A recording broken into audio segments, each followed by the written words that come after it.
انا الیه راجعون. بعد از عمری مجاهدت، حسینی و دائمی و خستگی ناپذیر، روح بلند و ملکوتی کوه نستوه ولایت، پدر مهربان امت، رهبر و امام مسلمین، حضرت آیت الله العظما سید علی حسینی خامنه‌ای در راه سربلندی حرم جمهوری اسلامی ایران شهد گوارای شهادت را نوشیدند و به ملکوت اعلی پیوستند. خدای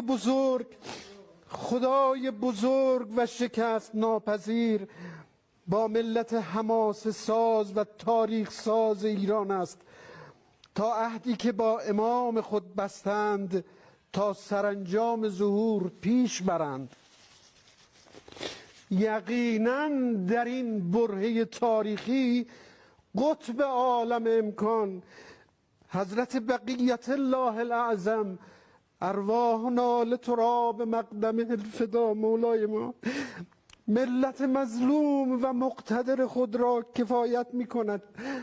تا با تبعیت تام از ولی فقیه شرعی و قانونی مسیر باقی مانده تا قله سربلندی را با وحدت و اقتدار به پایان رسانند و پرچم این انقلاب را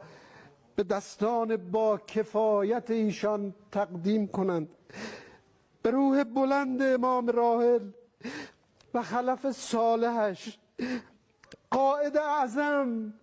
شهید و عظیم الشأن حضرت آیت الله العظما امام خمینی، حضرت آیت الله العظما امام خامنه‌ای درود می‌فرستیم.